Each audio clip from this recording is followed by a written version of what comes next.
Assalamualaikum warahmatullahi wabarakatuh. Halo semuanya, berjumpa lagi dengan saya, Raisa Syarvina Maharani, dengan NIM 2100040 dari Program Studi Pendidikan Kewarganegaraan kelas 2021A, Fakultas Pendidikan Ilmu Pengetahuan Sosial, Universitas Pendidikan Indonesia. Pada kesempatan kali ini, saya akan menjelaskan sistem hukum positif di Indonesia. Namun, sebelum ke sistem hukum positif di Indonesia, kita harus tahu dulu, apa sih itu hukum positif?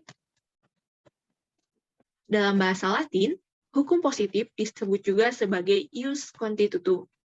Hukum positif merupakan hukum yang sedang berlaku pada suatu waktu dan tempat tertentu hukum tersebut berlaku.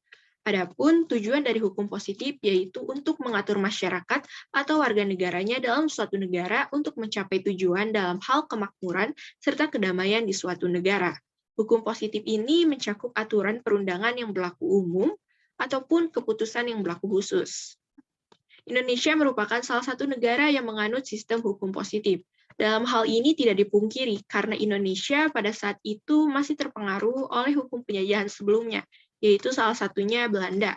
Maka dari itu, di Indonesia saat ini banyak menyukai hukum warisan kolonial seperti hukum perdata dan hukum pidana.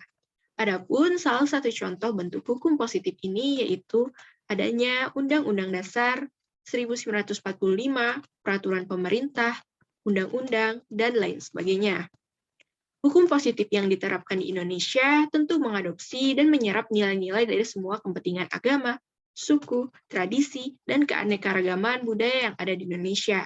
Karena dalam hal ini tidak terlepas disesuaikan dengan kondisi rakyat Indonesia itu sendiri. Jadi, setiap negara memodifikasi sistem hukumnya masing-masing. Nah, di Indonesia sendiri tidak terlepas yang menjadi pondasi ataupun tolak ukurnya pada sistem ini ialah Pancasila, ideologi, dan Undang-Undang Dasar Negara Republik Indonesia tahun 1945.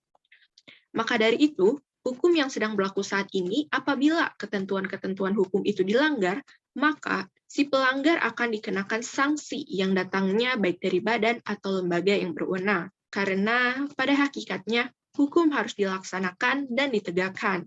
Karena dari tujuan hukum itu sendiri adalah menciptakan kepastian hukum demi ketertiban masyarakat.